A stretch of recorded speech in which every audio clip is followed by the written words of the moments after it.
All right, good morning. Good morning, everyone.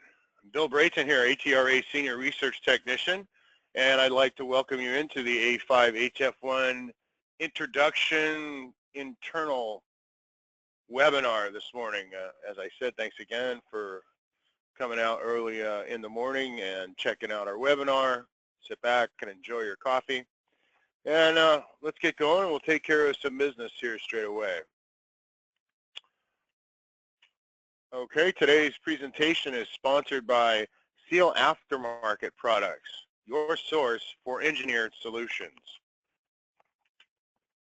We have a video for you.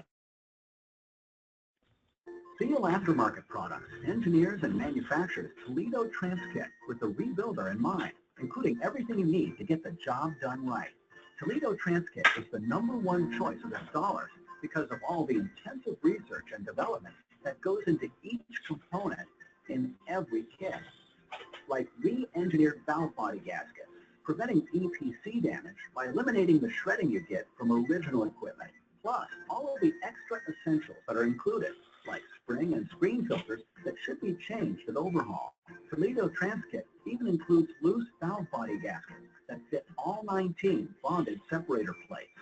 At Seal Aftermarket Products, we don't just make kits, we make kits better. Ask for Toledo Transkit by name.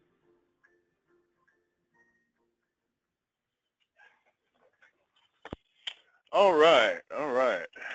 So, this is just the beginning of the year. We've got a whole bunch of shows, webinars for you guys to attend, some 3 times a month there in August, and all the way up till October, when later on in the year we're going to have some drivability and diagnostic webinars. So thank you for coming out and getting trained, and thanks to our sponsors for putting us out here so that you guys can take advantage of all the information that we have. It's not too late to see, and it's not too early to pencil in your attendance for ATRA's Powertrain Expo on October 27th through October 30th in Las Vegas. This year, we're going to the hotel at Paris, Las Vegas. In the last couple of years, we've been in Rio, and so we're make sure you get there. My thumb hit the button by accident. Any questions or comments, please send emails to webinars@atra.com. If you have any questions that you may have during the webinar, please feel free to text it in the question box, and we'll get the answers to your questions. Or if you have a comment, just feel free to type it in there and we'll check it out. As far as handouts go, you were sent an email when you registered for the presentation. So you could click here to get the presentation download, to get the PDF of the presentation that we're talking about today. Hopefully you have a copy of that in front of you.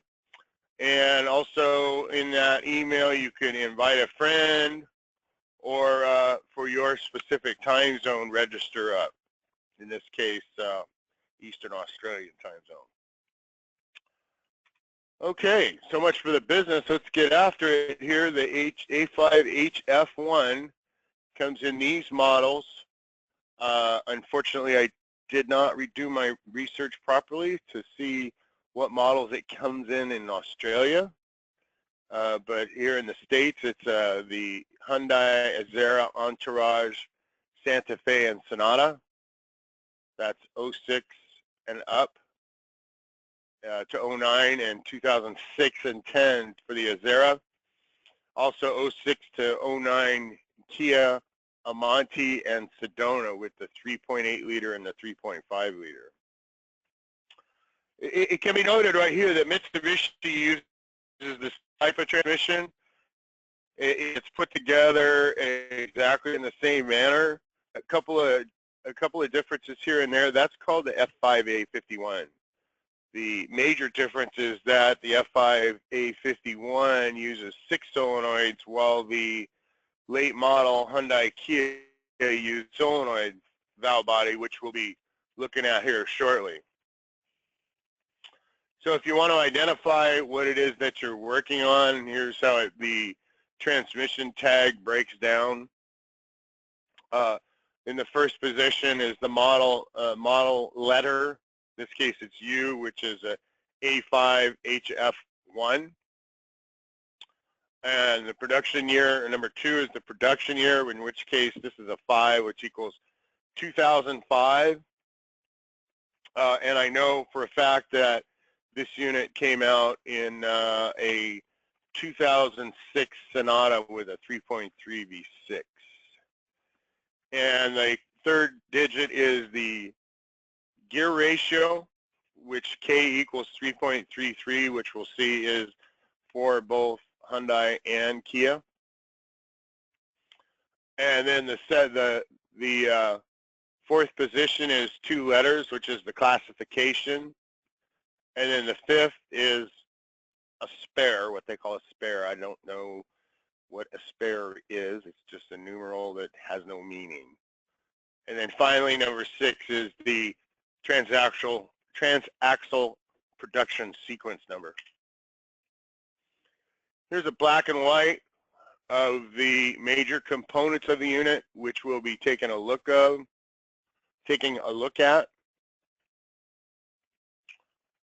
today.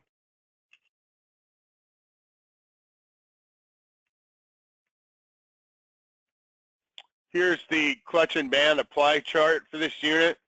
First thing I want to point out is the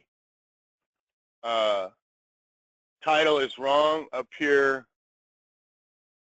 on the in the title of the chart. It says A5H1. It should be A5HF as in Frank 1. HF H5 A5HF1. So this apply chart should look pretty familiar to you guys. That this on the left-hand side from the low reverse clutch on left is basically a 604 type of transmission, the F4A series, and the earlier 4-speed Hyundai Kias all had this same apply chart. And the difference starting at the direct clutch and the reduction band. This has, you can see here that the reduction band is on in park all the way up to 4th gear, and then it comes off in 5th where the direct clutch comes on. It's we'll be talking about that towards the end of the show. And then finally, over at the furthest columns to the left, we can see the difference in the ratios between Hyundais and Kia. We note that we've already noted that the final drive is 3.3, but you can see low and reverse between the two are the Kia's geared much lower. Let's see. We'll talk about reverse in just a second. It says that the one note here on the low and reverse clutch is that it's applied below 6 and released above 6. And that's just a factory specs, because I wouldn't be surprised if they didn't bring a low clutch on until the car was stopped. Because on a launch situation, all the low clutch is doing is backing up the sprag that's holding already. So there's really no effective load on the sprag at all because the low and reverse clutch is there. If the sprag wasn't there, the sprag is really almost a side thought to this unit because it doesn't even need it. That the low clutch could be a shifting clutch. Could be a shifting clutch, so we wouldn't even need that. But to avoid a 2-1 downshift clunk, we don't have to put the low and reverse clutch on as it's coasting down on a coast down stop to a stop sign. Also, we'll see a little bit later on, or actually the next slide, we'll talk about how the reverse clutch is applied through the manual valve and why that's important. So here's our solenoid apply chart. And We see that lockup works. The DCC, or damper clutch control solenoid, it's only working in 4th and 5th, depending on throttle position, temperature, and vehicle speed, depending on when it wants to apply it. There's 2 fail-safes available.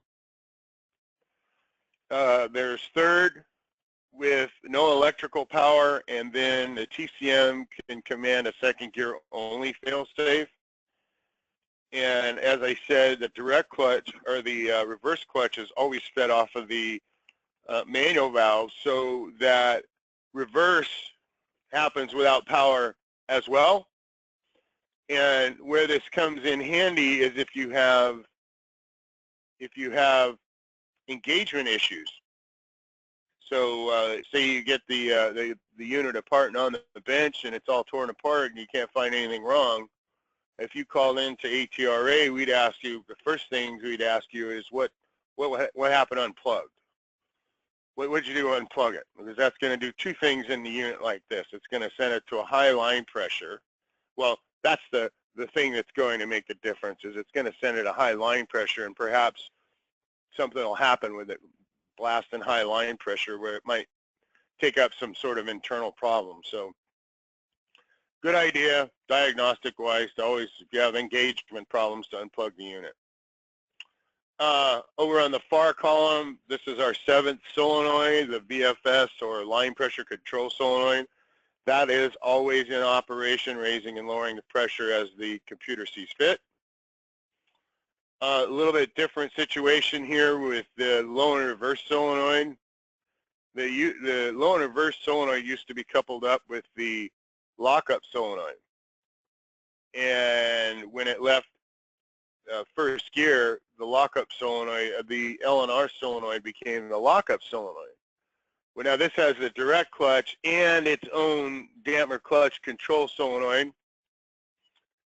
And when this pulls second gear, the switch valve moves, and now it's a direct clutch solenoid. So it's still a double duty solenoid. It just takes care of the direct clutch. And I see I forgot to mention the title of this. The title of this solenoid chart got screwed up as well. It should be A5HF instead of an L. That's my typo.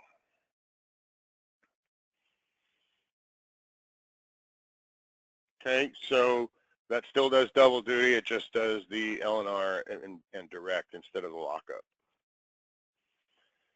So here's our solenoid identification. We've got 7 solenoids. In the lower left-hand corner is the pressure control solenoid. You'll be able to see that once we get the wiring out of the way. We just unplug the wiring. And we got all these bolts. Now, I really haven't seen a valve body attached to a case with so many different bolts. It's all mapped out here for you. It's pretty crazy, quite frankly. And now we can see over in the lower left-hand corner here, this what looks like a baffle or a shield. Well, this shield is actually a sump, a reservoir for oil that you can see the pipe right here coming out from under these 2 B bolts. It's aimed right at the sump and the pressure control solenoid. So this is fed right off of converter charge, so that anytime there's the engine's running, we've got oil being blasted and filling up that sump, so that solenoid is constantly running in a bath of oil. Keep it cool. We peel the valve body away just like the 4 speeds have been. You want to make sure that you get your bag in on these 2 check valves. These are just basically caps for exhaust passages, but we want to make sure they get back in. We don't want any foreign matter to get down into the valve body when it's out in service.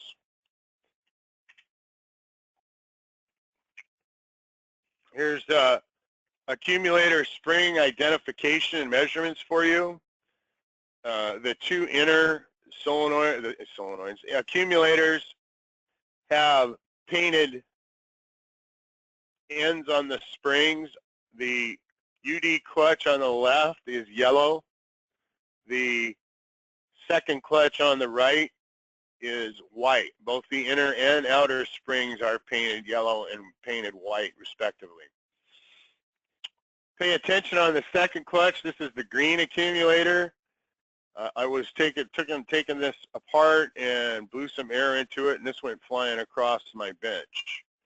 So this is just to protect this plastic accumulator. This is a spring seat for the second clutch accumulator. So you want to make sure that that gets put back in there to protect the piston. One thing we've been seeing with these is the pistons, these plastic pistons and Teflon rings are side loading and wearing the aluminum bores here. So the aftermarket came up with pistons that can be used in a marginally worn case that have two sets of sealing rings on them to hold them better centered in the case. If the case gets too worn, even for the aftermarket pistons, you'll have to replace the case.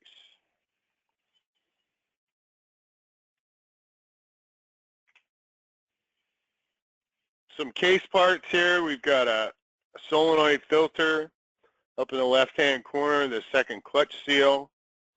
Over in the right-hand corner, the wire, which can now come out now that the body, we've got this U-clip right here that sits on the outside of the case, which secures the connector into the pass-through. Once we push that out, we'll just take that retaining clip and put it right back onto the plastic case connector. Here's something that's really simple to overlook on this picture is the pin that holds the manual lever into the case. We want to be sure that we use a magnet to suck that out of the case because it's not a press fit. There's no swedging involved in holding that pin into the case. It's just a solid needle bearing type of pin.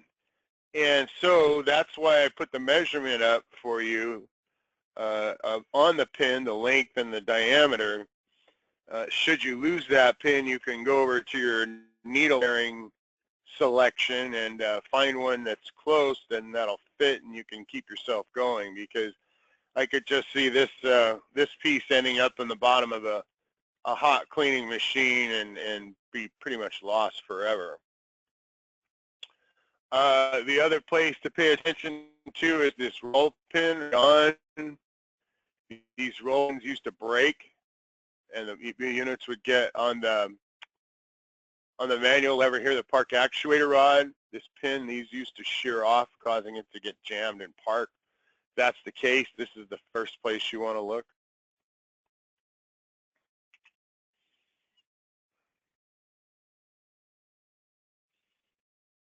Okay, here we have our air check locations for when we want to, as we're assembling the unit. Now, air checking, not all of these are pretty irregular holes. Some of these you might need a pipe fitting on the end of your air nozzle and a rag to get any kind of seal down here. This one especially for the overdrive would be troublesome, the most trouble. This one looks pretty good. If I'm thinking for the underdrive clutch, there is the vacuum testing of valve bodies is real big these days. And if you take a soft plastic plate with some gasket material on it, it's got a hole drilled through that they use to vacuum test with. You know, you can cover up holes like this, and you might be able to get away with this long passage right here. Otherwise, you're going to use a pipe and a rag here to get a good air check on this thing.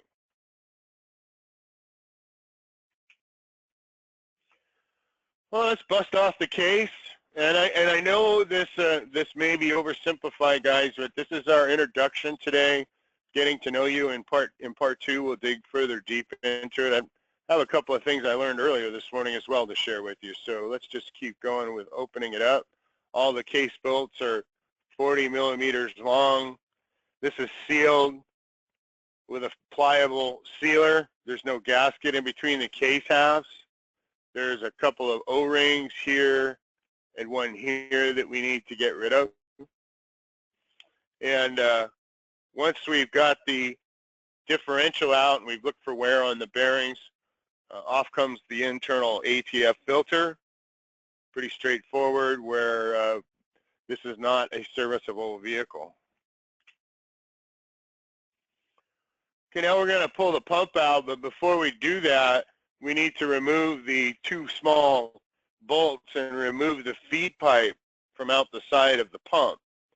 That, I believe, feeds lubrication oil down to the base of the transfer shaft. Now, we've got the pump off here, and you want to pay attention to this #1 thrust washer because it's going to stick either here or here. It'd be easy to misplace it if it got stuck here and you weren't looking for it and you just moved the pump off to the side. The washer could get lost in the fray, so you want to pay attention to that. That's a selective washer that we're going to use to check front end play in part 2 of this series. Further on, we pull the UD clutch out, the UD clutch out. The hub to drum bearing may stick to the drum. So just be sure that you grab that off of there and it doesn't get like the other washer, it doesn't get set aside and lost in the fracas. The hub, there is no bearing between the hub and the gear on the right. In the right-hand photo, this splines to the planet and rests on the planet with an air gap in between this transfer gear right here. And one thing I want you to notice that we're going to show you later on the other side of the case is the bolts right here. These are bolts, these are windows in the gear to unbolt the bearing housing from the case. And just so you can take a look at that, I think in the next picture we got a pretty good shot of it as well. Yeah, right down in here you can see the bolts. There's 8 of them. I'll get back to that in just a second. I wanted to just note that you can take those out. But to get the transfer shaft out, we have to get the park ball out. To get the park ball out, park rod guide has to come out. And this is pretty important that the 2, in the left picture, the 2 pins come right up and out real easy with a magnet. The guide slides out the valve body side of the case. Now we can put the pins back in and set that aside.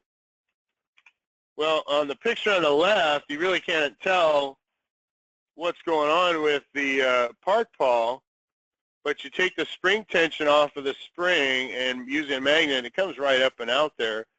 Now look at the tail, how long that goes back into the transmission.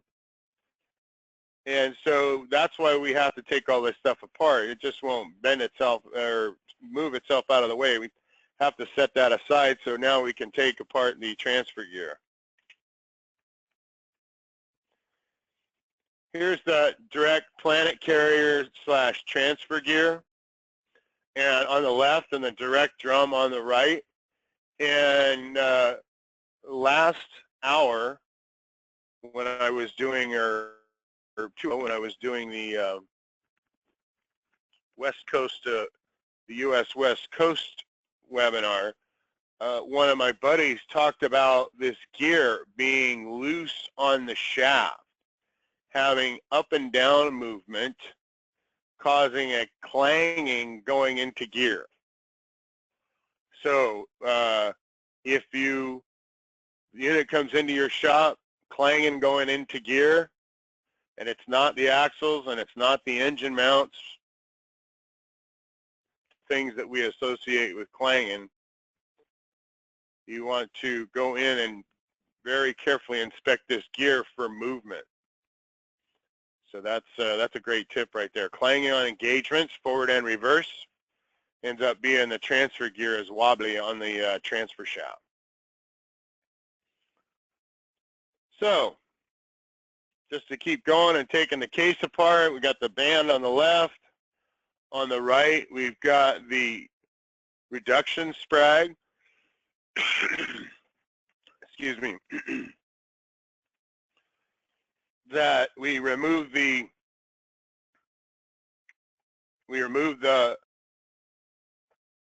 snap ring, the retaining snap ring, the sprag housing, and the wave spring.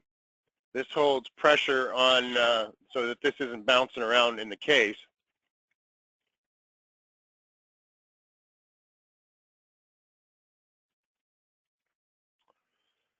And it's important to note here that when this is installed correctly, the notches on the lugs going around the case are facing up. This will, in this position, the direct drum will rotate counterclockwise and lock clockwise. Rotate counter, locks clock. And putting this sprag in together backwards would be pretty disastrous.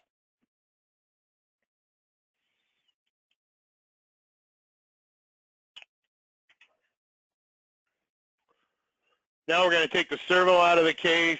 Pretty simple. Just press it down, remove the snap ring to cover it.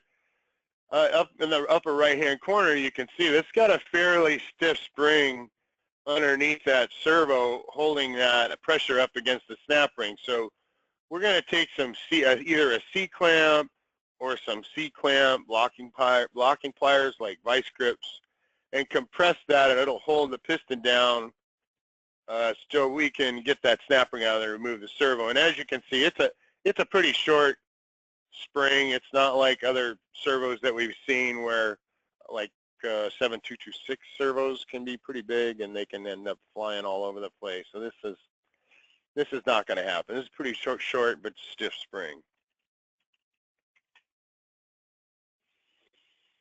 So we've got the bell housing side down, and we're going to take the rear half of the trans apart.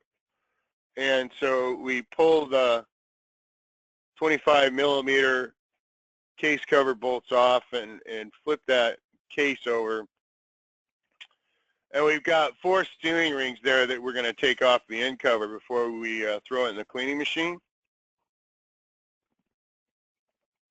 One thing I highly recommend for you guys to do is to carefully, these are plastic, brittle sealing rings that we've become used to using. Well, I highly recommend that you take these sealing rings and carefully set them off to the side until the job is complete. Until you get the replacement sealing rings on there and matched up and air checks good. I would highly recommend that you not just pull these off and throw them away. I would definitely set them aside in a safe place going to be messed with, where you'll have them around for a duration of the job in case you might need them. So here's a look at our direct reverse clutch drum and our direct clutch accumulator piston and spring. This is a plain spring, plain single spring back in the back here. And then we've got the end cover to drum bearing. The needle bearing has a flange on it that goes down into the drum. The solid steel race is a selective race that will need to be changed out should the rear end clearance need to be adjusted, which we'll go through in part series. Here's the drum coming out. We're just going to lift the guts out of the case one piece at a time. We've got the reverse OD drum coming out, the drum to hub thrust bearing on the right, the curved side faces down. Pretty straightforward stuff. We've got the OD clutch hub out, and our OD clutch hub to sun gear housing faces with the rounded edge facing down like the previous bearing. Now we're going to take the clutch up and out. Up till right now, we can't. Looks like you can grab the planet out, but the planet won't fit up through the second clutches. Okay, so we've got the stun gear housing out. All right, now we're going to take the second clutch housing retaining snap ring out. And the thing I want to prepare you for is the return spring tension on this housing, that this is not going to fly out of the transmission case, but once you pop it free, the piston housing is going to jump up because of the return spring. You can see the return spring on the right, and where we have circled is the alignment tabs for the housing to the case. There are other places that this tab can go, but there's only one correct place, and that's as illustrated, because if you don't have the tab aligned with the notch in the case, you'll have no second gear, period. So alignment is very critical.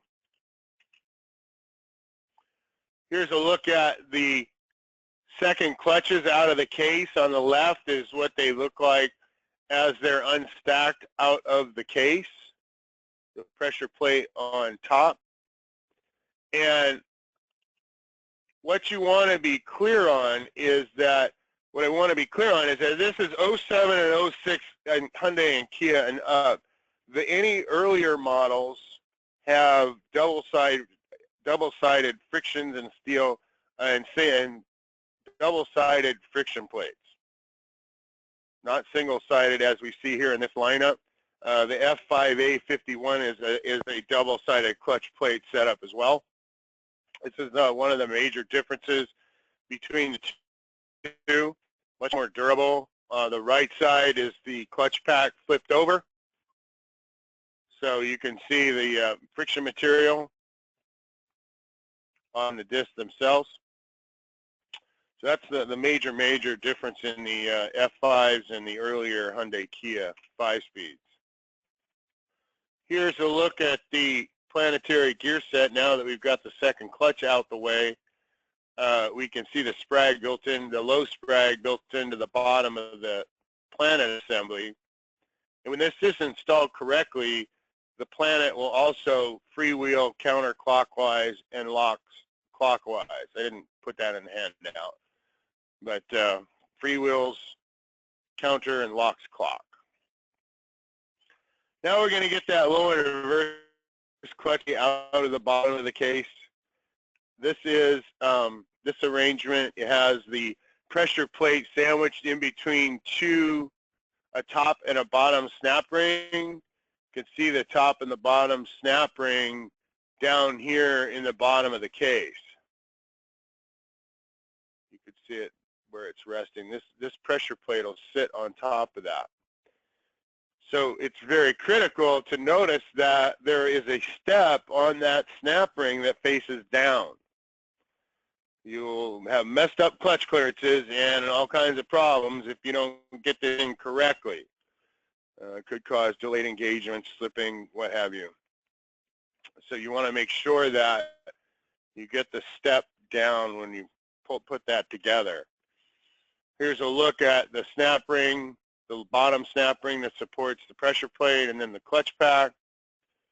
One thing to note here is this small ring. The small ring at the base is a cushion spring, fits down into the notched piston to cushion the apply. On the right, this is a cartoon of a special service tool, basically.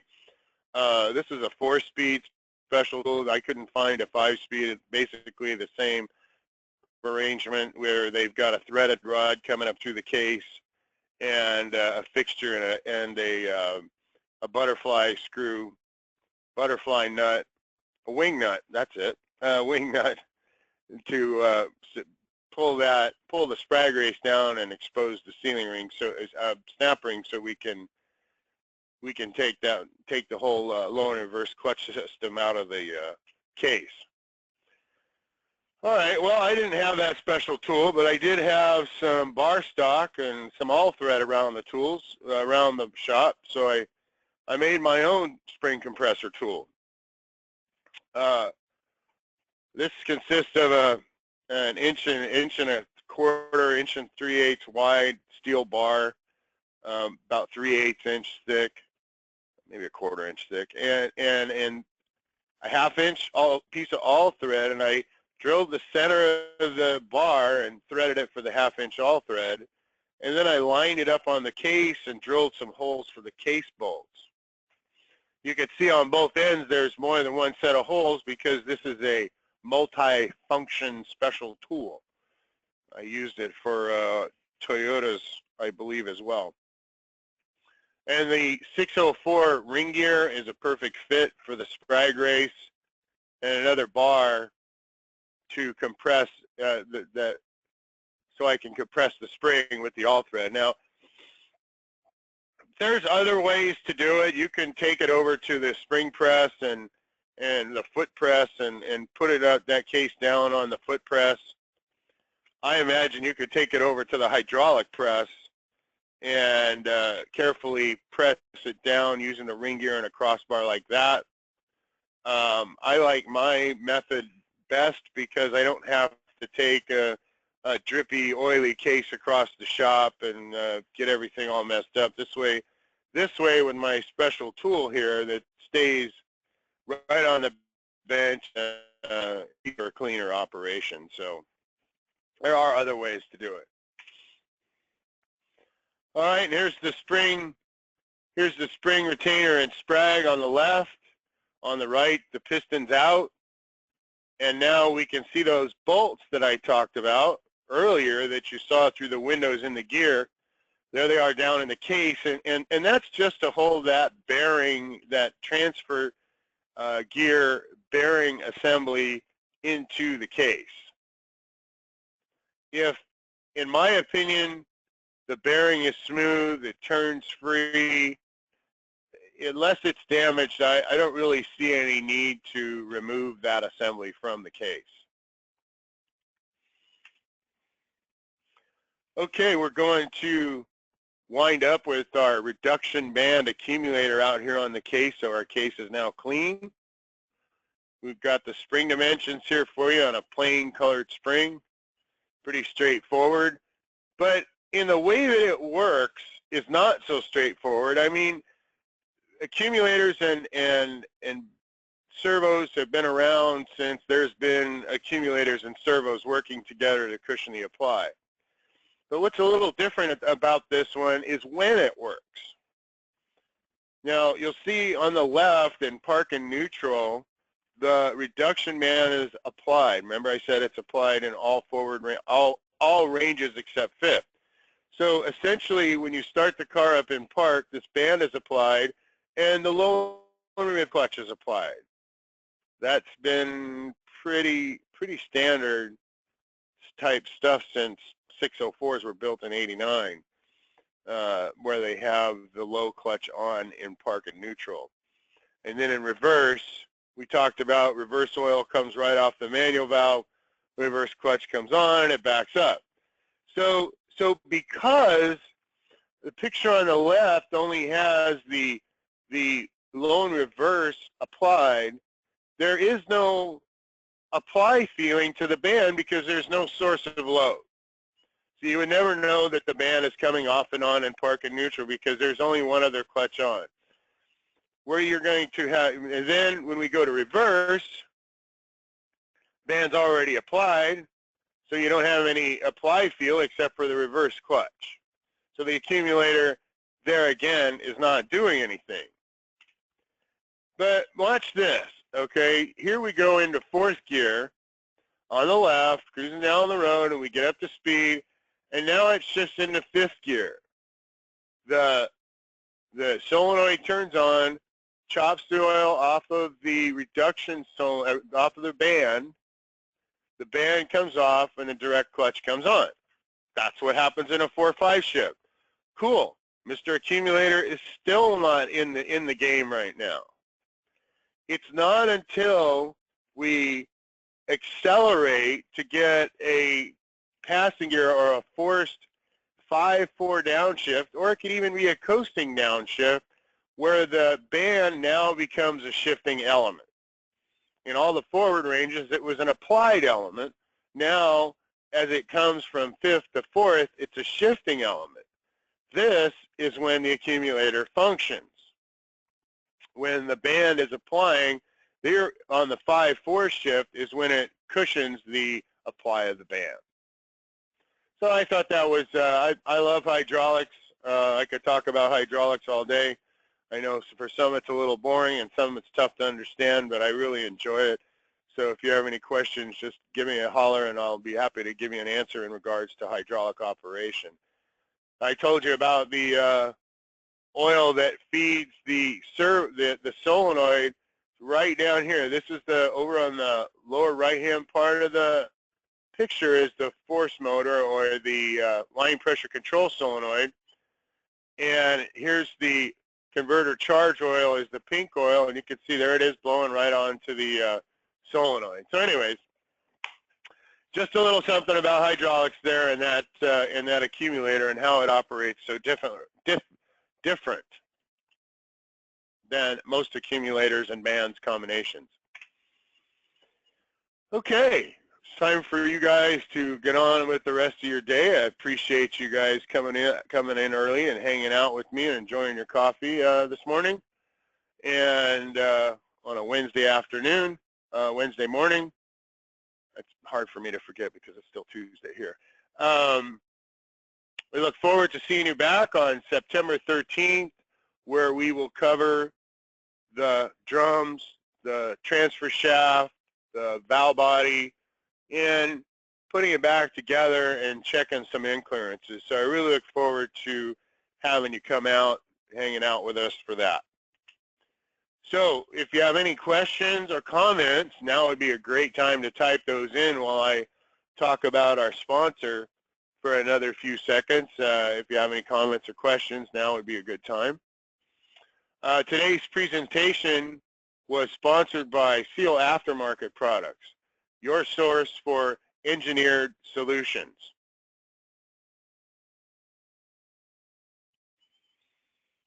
Okay, I see that there are no questions or comments up to this point in time. All right, very cool. My name is Bill Brayton.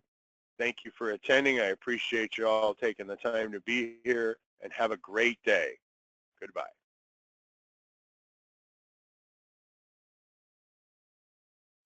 Oh wait, Ivan came in with the late question. If you remove the reduction man anchor bolt and drop the band, what drivability would you have? You would have a no movement, because the band has to be applied in all forward ranges and reverse, in all ranges except for 5th. So you wouldn't get any movement out of the vehicle. Somebody asked me that in the last session, and if you broke the band, the car's not going to move. So because the direct clutch, there's no transfer of power through the reduction shaft. Either the clutch or the band has to be on for the car to drive. That's a good question. The same with the broken man. And there was another unit with the broken band with that they were doing that, and guys were actually drilling and tapping holes in cases so they wouldn't have to pull the transmission back out. That's a great question, Ivan. Thank you very much. Anyone else before we sign off?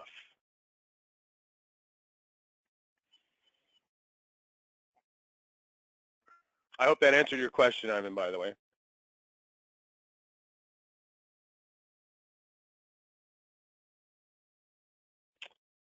You had an inquiry with a trans that had no 2nd, 4th, and reverse.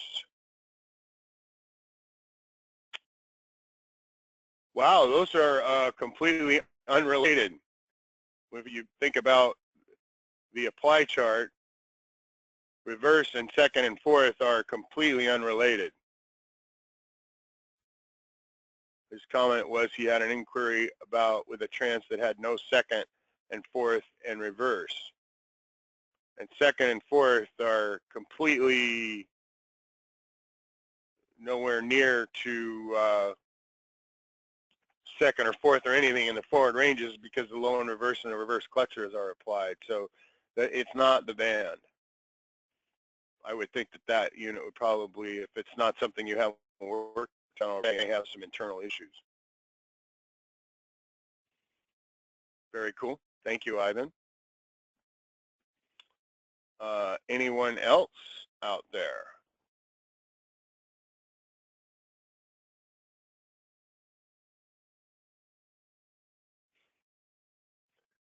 Thank you very much, Ivan. We appreciate your comments and questions. And if that's all there is, you guys have a wonderful Wednesday. My name is Bill Brayton. Look forward to seeing you back again. Have a great day.